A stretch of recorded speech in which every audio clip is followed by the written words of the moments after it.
Well, I want to welcome everyone to the Thomas Harpel Collective, of course, the podcast, as well as the Anchor Show, anchor.fm/harps. I am here with a good friend of mine, Davis Brendel, a buddy that I have known for a long time, all the way back through high school. And part of my goal is the Career Dive series that I wish to do on my podcast, a little bit through social media. I remember being 16, 17, 18 years old, and maybe even times at college where completely clueless about careers and not just about what I wanted to do, but I didn't necessarily know anyone, say, in the athletic space or in the investment banking space or in the musician space that I could go and talk to and figure out what their career was actually like. And I remember Googling quite a bit, career websites to try and get an idea about jobs. But I think it would be tremendously helpful to have, say, a show or a series or a collection of different careers that someone could go to, whether they're young or maybe considering a career change.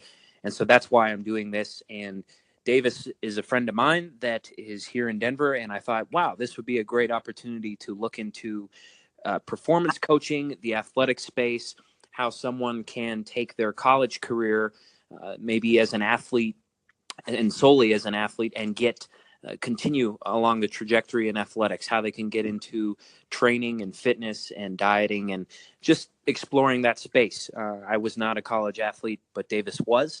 And so I think it's a great perspective for someone that's maybe leaving high school and looking to perform and continue to be an athlete, but also make a career and a living out of it. So I welcome you, Davis. How are you doing tonight? How are things going here at the beginning of November? Hello, Thomas. How we doing? Things are going great. It's been a great year, so just looking to wrap things up and get stuff started for 2018. Man, I love seeing your content on social media. I think you're also a creator, and it also helps your brand. So I want to get it correct because I didn't know, is performance coach, would you say, the best way to describe the work you do with athletes? Yeah, I mean, that pretty much sums it up. I pretty much say sport performance coach when I'm, I guess, introducing myself to people. And then I kind of follow it up with personal trainer for those that don't understand.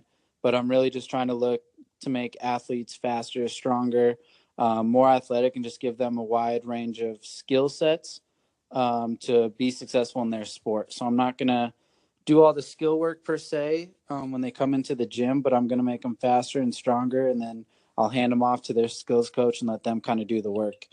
Right on. Okay, cool. And maybe you could just tell your story for a couple minutes just about how you started off as a kid, what you were hoping to do, and as you went into high school and played sports, kind of getting closer to college, what piqued your interest maybe for work, or maybe you just didn't know, and then into college, being an athlete, what you did, what your mindset was, beginning in middle of college, and then as you were leaving, was performance coaching on your mind, or is it something that you kind of changed into as you left and found kind of the next steps for yourself?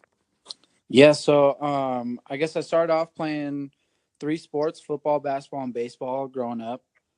Played them going into high school, and for actually like the first 3 years, and that's where I met you, Thomas, over good old Regis Jesuit High School.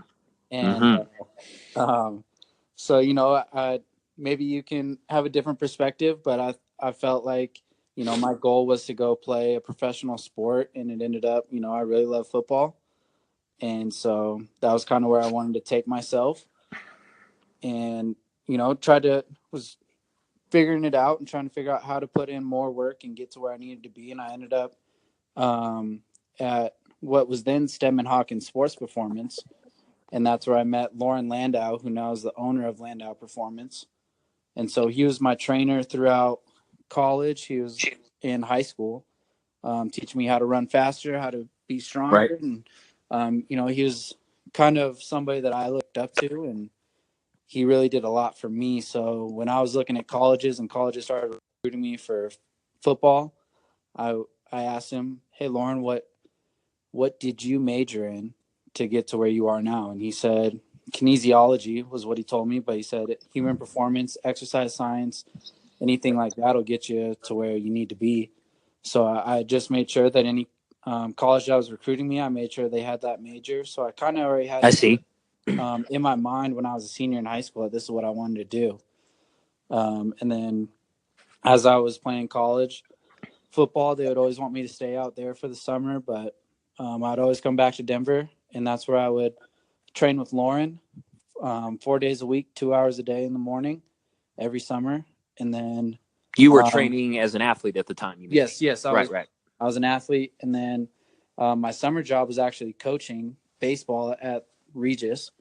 So that's kind of what got me into the actual coaching side, I guess, and got my hands dirty in terms of being an athletic coach, and as well as kind of working with big teams and groups. And then just continued to got my major in exercise science, my minor in coaching. And then once I finished college, I thought I had a pretty good season, so decided to try it and give it a shot to make it to the NFL, and got to work out with the Dolphins, and then didn't pan out. So I started working for Loren in the summer of 2015, and I've been at Landow Performance ever since. And then I coached baseball for a year, and then I've been coaching football for 3 years at Regis Jesuit. Nice. Okay. Great. So it sounds like toward the end of high school, Loren was, and I want to get on that in a few minutes because I hear Loren Landau all the time, and I'm like, who on earth is this guy? Because it seems that everyone on this end of town either knows of him or knows an athlete, huge brand and highly successful program. But so it sounds like you knew him when you were younger in high school, and just by seeking out someone that was both your trainer for sure, but also a mentor, was able to kind of give you a slight blueprint. And did you intern for him at all? Was it just the tail end of college, or were you just training as an athlete at that time? Yes. So my last summer, before my last season, I guess my last summer as a college athlete and student, I did my internship with Loren, and while training as an athlete, I also spent roughly 5 to 6 hours a day there learning from him. And there was myself and 7 other interns at that time. We were all trying to learn from Loren and all trying to fight, for what could be a potential job offer.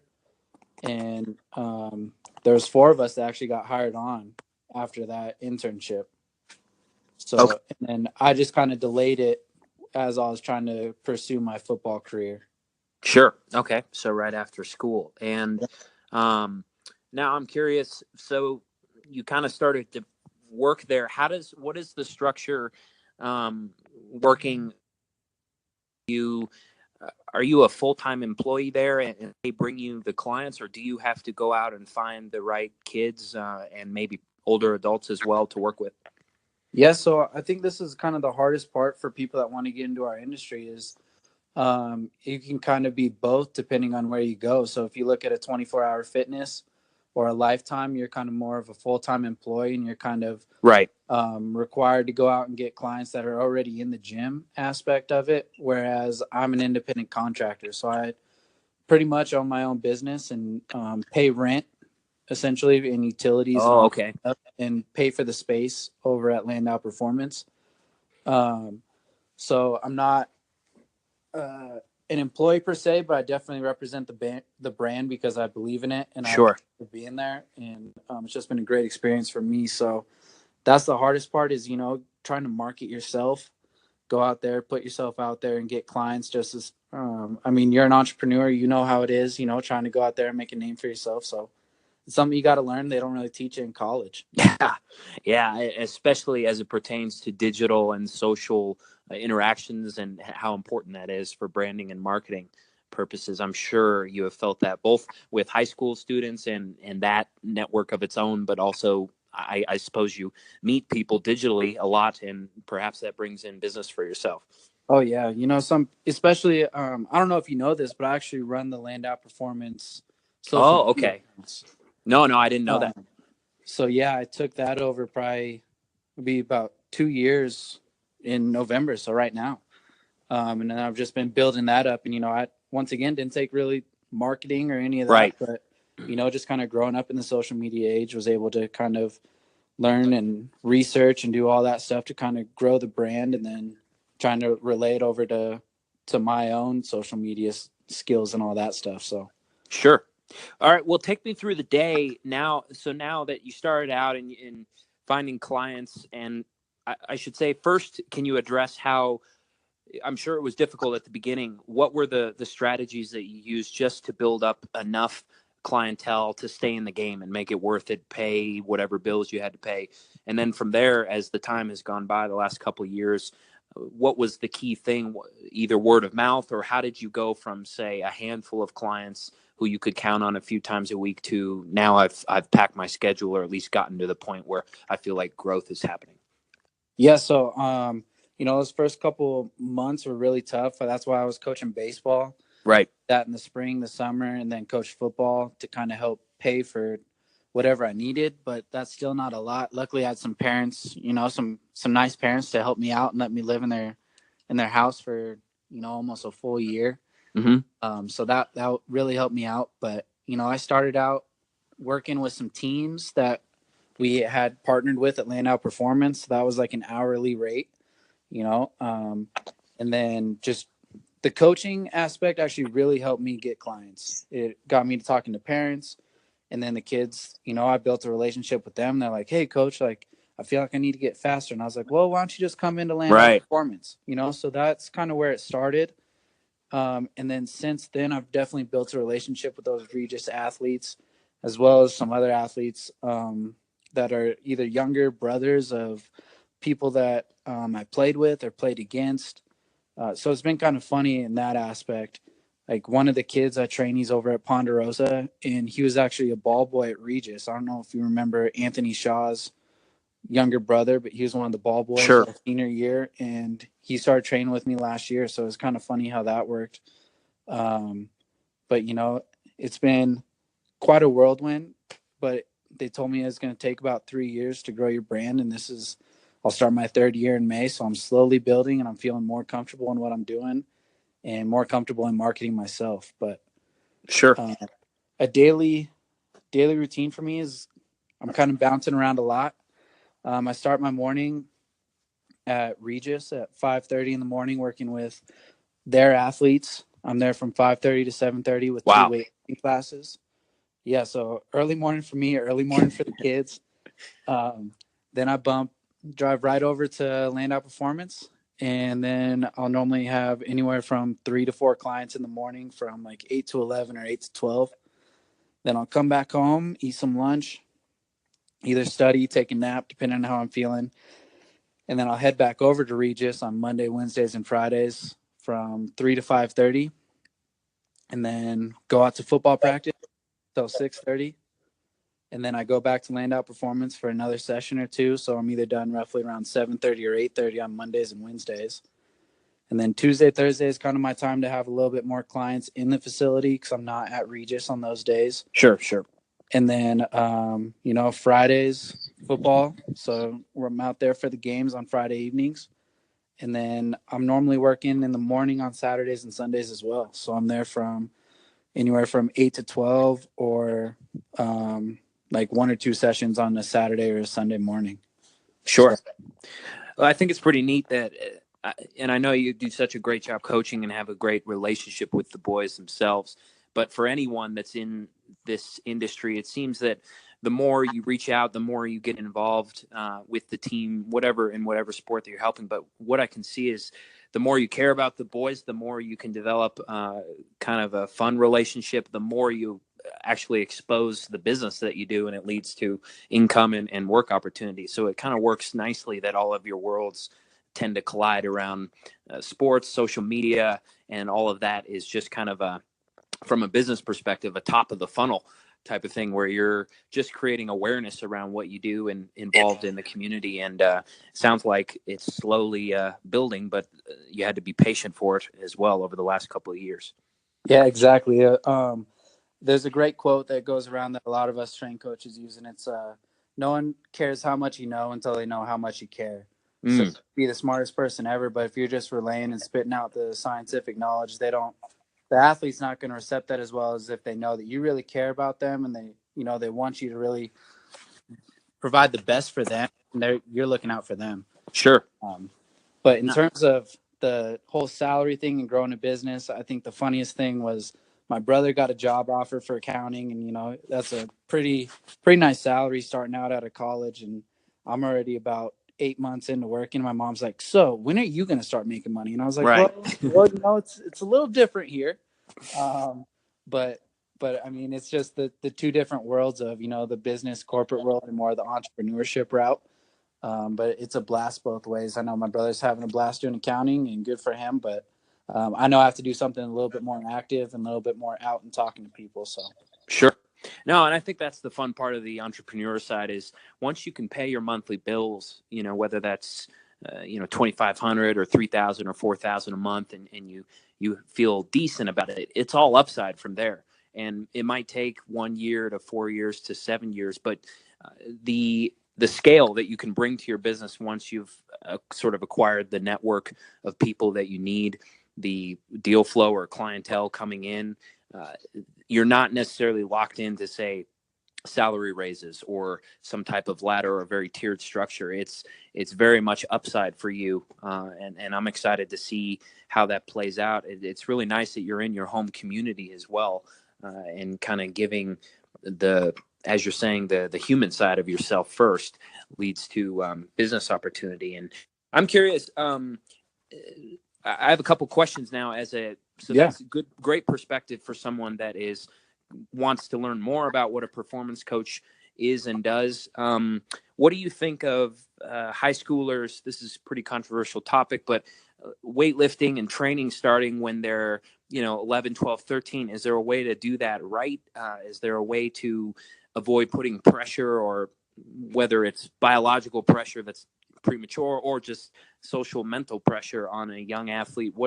Have you seen as the best produces the best, healthiest athletes coming, through as you've seen them progress through high school? Yeah, I mean, we have as young as 6-year-olds in our facility, which is crazy. I would never. Oh, wow. I wouldn't pay for my kid to go train at 6, but everyone wants a leg up on the competition these days. But there definitely is a safe way to do it when you're starting out with someone that young or even in middle school. We definitely would not be putting like him under a barbell or even having lifting weights. But at that point, when they're, in elementary school and whatnot, it's all about having fun. So it's making the training fun, having them go out, run some stuff, teach them the little things like, hey, drive your arm back a little bit here, so you're not trying to nitpick, like per se, those really elite athletes that you're looking at, but you're just trying to make it fun for them, play some games, get them running around. And then as you keep growing and build a relationship with them, and as they get older and their level and volume of training increases, then you can start putting a little bit more load on them here, a little bit more load on them there. Mm-hmm. And then, once you feel that it's comfortable for them and maybe they're starting to grow a little bit and they're coming into their own, then you can take them into the weight room, start working some light things here. And then it's very general and very basic. Sometimes the kids in the weight room, they see all these elite guys coming in. They're like, Coach, can we do this? Can we, I want to jump on this. I want to do that. And it's like, you know what? They've been doing this for a long time, man. Like when you're there, then for sure we'll do that all the time. But for right now, we gotta know who we are, and but the whole thing is making it fun, so they want to be in there because a lot of times it's their parents paying for it. Their parents want them to be better, so it's how can we make it fun for those kids to really enjoy this hour that we're dealing with. Sure. Do you think that weightlifting, though, from, say, a pre-puberty level, so age for boys 9, 10, 11, 12, does actual weightlifting at that age translate, or is the jury still out on to true performance at 16, 17, 18? Or would you say that it's just some type of training, might make someone a 4.7 kind of high school kid rather than a 4.95, and he can bench, whatever, I don't know, he can squat 400 pounds versus 320 by the time he's a senior, or some kind of noticeable difference among, say, a kid who's not already huge before puberty, but someone that really has a skinny frame. What do you say to parents at that time? Is weightlifting the answer? I mean, if you look at it from like a straight weightlifting type, like, like, all right, we're going to squat this, we're going to bench this. Right. I would say no. I think it's building those foundations, just like you're trying to build a house over the long term. You want that thing to last. So it's probably going to be a lot of body weight stuff. So maybe some push-ups, whether it's a modified push-up where you're on your knees, a bunch of body weighted squats, some lunges, and then just teaching them those good foundations of movement and how to get into those positions. So when they do, whether it's the next year or 5 years from now, they're doing those same movements with weight. Now they've actually learned how to do it properly. And so then they're more prepared to add weight to Right. Right. so Sure. I would say in terms of adding weights, no, but I would say weightlifting, the same exercise you can do all body weight, I would say are great. Yeah. Okay. That's cool. Because I remember being told that I was not to touch weights. At least my parents were concerned about that before I was in high school. And maybe there's, some ignorance to science, or I'm not even sure what the research necessarily says around. For instance, I think of U.S. Olympians and the girls in the women's gymnastics team for the U.S. and they're all just, even by the time they were 15, 17, 18, just completely shredded and ripped. And I'm wondering if that, obviously genetics comes into play, but were they pushed so tremendously hard from age 7, 8, 9 in the strength world, maybe through weights or however, that it was actually a great idea to train and push them as kids. And I'm sure there's a moral thing there with parents as well. How much is what type of suffering through training is good for children. So I suspect you run into those questions when you're communicating with parents who probably have a huge emotional investment in their kid. Oh yeah. I mean, and it's the same thing as building a relationship with the kid. You got to build a relationship with the parents. So as long as I can communicate kind of my goals and my outcomes to them, it normally works out pretty well. I've never really had a parent like, hey, let's really like kill them with weights today when they're 9 or 10. But I do have some middle school parents coming in. They really want those kids going hard in the weight room. So it's finding a balance of what they want versus what they need. Mm-hmm. I try to give them as much as what their body needs and kind of what their parents want. So I'll blend sometimes, get them in the weight room doing some stuff, and then as I see that their movements start to grow, then I can increase some more things. And that's kind of what it all comes down to. Everyone's different. It's just how does each kid learn? How's each kid learn the movements? So same thing in school. You can't teach calculus if you haven't mastered addition and subtraction, which is a great quote by Loren Landau. He uses in all of Cool. this stuff. So it kind of goes back into the weight room as well. Right. And I got to ask regarding, you hear about people like Michael Phelps who train so profusely that they maybe it's for 4 to 6 hours a day or on some type of Olympic level. When it comes down to dieting, and I have a lot of thoughts about this as well because I'm on a special diet, but do you recommend that kids, whether they're young before high school or as their body matures into being, say, a senior in high school or college athletes, that carbs play a role? Do you recommend that that kids consume, say, large pastas? Is that the right thing for the because I do know that carbs, if they're not burned, they're very, very easily stored as fat. Even whole wheat and that type of thing still raises your insulin and glycogen levels, still can damage or I guess be stored as fat on your body and perhaps slow you down. So how do you balance that with the fact that these athletes are pushing themselves very hard and need the correct fuels when they eat? Yeah. So, I mean, now with everyone, being gluten insensitive or intolerant, it's always a little bit different as to what each person needs. But as far as carbohydrates go, that's our main source of energy for the body. So our body's going to try and break everything down into that carbohydrate to kind of use it as energy. So the excessive amounts of carbs, I would say, is not a bad thing. Me personally, I love carbs. Like that's one of my things I always have to look out for. Like I always love bread, I love pasta, I love rice, all that good stuff. So I actually have to cut back. As for some people, maybe if they, are fast metabolizers or just, have a smaller frame, it might be good for some of those guys to put on a little extra. But I mean, it all comes down to what each person kind of feels like they need and what they want. I would love to say I have the answers, but I always tell my athletes that's kind of out of my scope of practice. So, Sure. you got me? Yeah, Yeah. it's just kind of like I would rather them go to a nutritionist who kind of knows a little bit more about it. I know the kind of general facts, but I always try to resource out to the other nutritionists I know and send my kids over there that are really needed some help.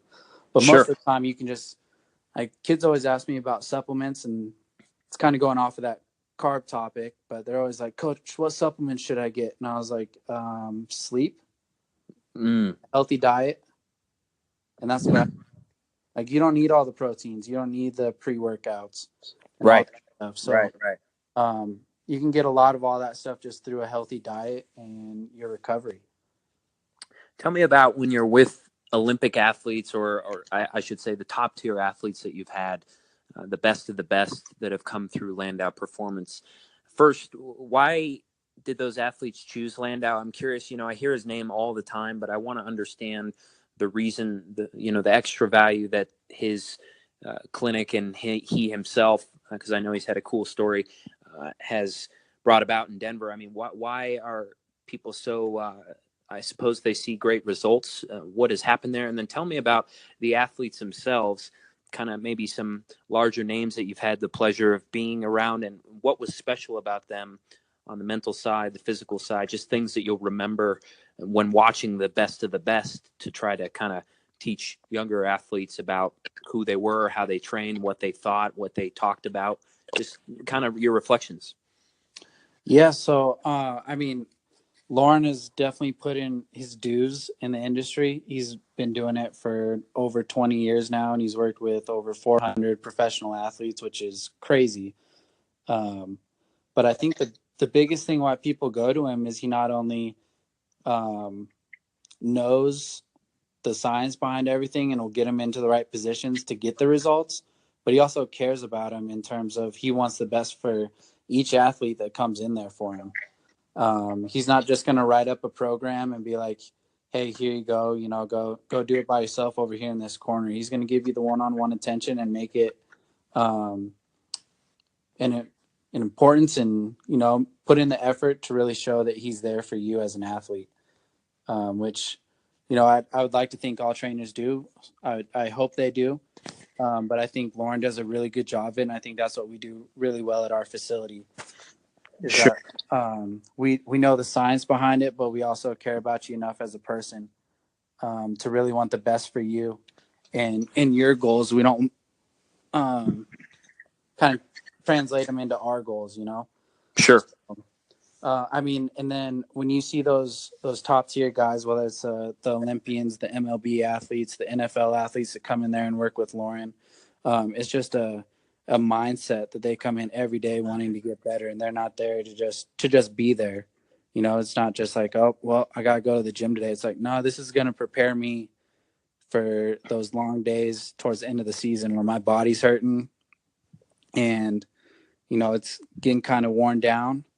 And it's going to be this time in January, and my season's not till August. That's really going to prepare me for the season. So I think it's those guys coming in and just focused and locked in every day. Which athlete has inspired you the most, and do you have a good memory with them you'll carry for a long time? I mean, for me personally, that I worked with, it's not fancy or anything, but it's this 11-year-old client I have, and her name's Gracie, and she just comes in every day with a huge smile on her face, and she just wants to be there and work hard. And every time I introduce her to a new exercise, if she doesn't know it, she wants to get it done, and she wants to learn how to do it well. Now, sure. I got to work in the draft prep, so like the combine prep and the pro day prep this last year with Loren Landau. And Christian McCaffrey was one of the best people to work with. Not only was he like down to earth and talked to us every day, but when it came time for him to get in there and working out, his like whole mental focus just switched. And it was unreal how quick he could turn that and just lock it in and just be focused on that one exercise that one time and block out everything else around him. So, and he's just a great person in general. So he'll talk to you and hang out with you afterwards. And then, but then when it's time to work, it's time to work. And he's very good at differentiating the two. Sure. Oh man, I really hope for his success in the NFL. We've been watching him since he was a young guy, and kind of inevitable to talk now about Colorado athletes without his name coming up. Exactly. Right on the precipice of sort of being just a strong presence in this season to finally, getting open for some touchdowns. And I think maybe they start to use him a little bit better. But pretty cool that he had his roots at Landow, and that's been you get to see maybe a bit of a journey, or at least a transition from combine into and is he coming back this summer as well? I never really know until they show up in the off season. Oh, okay. I know Loren has a pretty close relationship with him. He's obviously trained Ed McCaffrey, trained Max. He trains the whole McCaffrey family with Dylan, Luke, and Christian. So he has a great relationship with them as a family. So I know he probably knows, and I know I would assume he is, but I can't promise anything, Got it. Well, I got a cool part now. I have you're going to enjoy this. I had a friend of mine that we both know that we haven't really chatted with in a while, but he would like to call into the show. Yeah. So I'm going to have him either dial in. I think we have to restart a clip here, so I'll just pause it real fast, and then we'll have him call in. It's you'll probably see his name, but he's going right now. He's going as Dr. Sebastian Richard Groswell. So we're going to talk to Dr. G. He really wanted to call in. You're going to enjoy this. So we'll be back in just a second. All right. Dr. G, can you hear us all right? This is Dr. G. How you guys doing, boys? Oh, hey, we're doing good, man. We really appreciate it. We wanted to talk to a doctor and get some insight on just how things are going for yourself. Tell us about yourself, Dr. G. Oh, shoot. I'll tell you what. All right. Well, first of all, right now, I got two TVs fired up in the living room right now. I got Seattle Seahawks, Arizona Cardinals. And I tell you what, these boys are strong. Top to bottom, these boys are just built like goddamn tanks. And then on TV 2, I got this new Netflix series called Breaking Bad, I guess. Oh, yeah. I'm kind of confused. I've had it on mute for about a season and a half, but I'm enthralled in it. Anyway, I study the groin. I'm a groinologist. Treat all different types of groin injuries. Yeah. Oh, really? Yes. And I'm learning. I'll tell you what, I learn a thing about the groin every day. And I'm just passionate about life. I'm passionate about the groin mainly. Right. Right. And how did you hear about Davis and myself, and what can we do for you? Well, first off, love the show. My wife, Dee Dee, she's deaf and mute, but she commuted through hand flutters to me the other day about how much she loved it, and I just tuned in, and I was like, Dee Dee likes the show. Yeah, she's crazy. She's a rascal right now, and I'll tell you what. And I really appreciate the study of the body and the mind, and I feel like Thomas, you study the mind, and Davis, you study the body. And it's like best of both worlds. You know what I'm saying? Oh, yeah. We really like to collide in the middle. Oh, right there. Oh, it's a huge collision, and I can feel the impulse from miles away.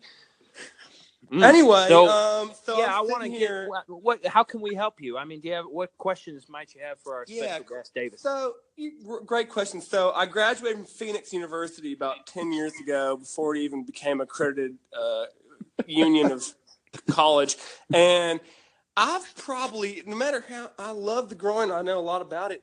Davis, I've probably exploded my groin twice in the last 13 and a half days, and I've been in a wheelchair for God knows how long because of it, and what can I do to stop exploding my groin just on an everyday basis?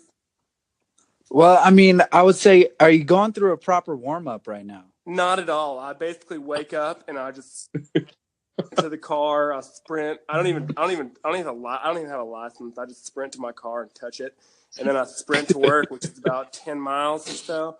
And I probably don't make it even halfway. And then EMS comes, hollering, and they pick me up. Well, I mean, I would say if you're sprinting that much, man, you need a proper warm up. I'm saying at least 10 to 15 minutes, a little dynamic warm up. Start with some jogs before you get into that full sprint. Okay. So when you say warm up, like, do I need like a big old microwave or like a bean bag to lay on my groin?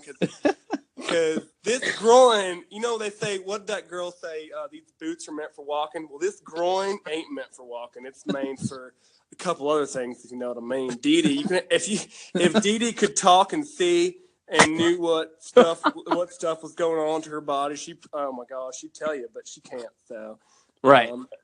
Right. But anyway, yeah, that's just. And then I got another question for the both of you guys. Besides, the groin, what's your favorite muscle or organ in the body, and why? Thomas, you want to take this one first? Yeah. Oh, that's tough. Gun to your head, Thomas. Gun to your head. You will die. Right. You have 5 seconds. 5. No, I understand. I think the tongue is the most important. Oh my God! Tell Dee Dee that. She ain't got no tongue. Yeah, I understand. I personally, I've been noticing a speech impediment that I'm starting to get, and I'm not really sure. I've had it forever. I've had it since I was a kid, but it's getting really bad. So I recognize that working out the tongue and doing tongue exercises every day is the only way that I'm not going to have this. I think that by the time I'm 30, that I'm going to start cutting my tongue on my front teeth because it tends to just shoot out when I'm in the middle of a sentence.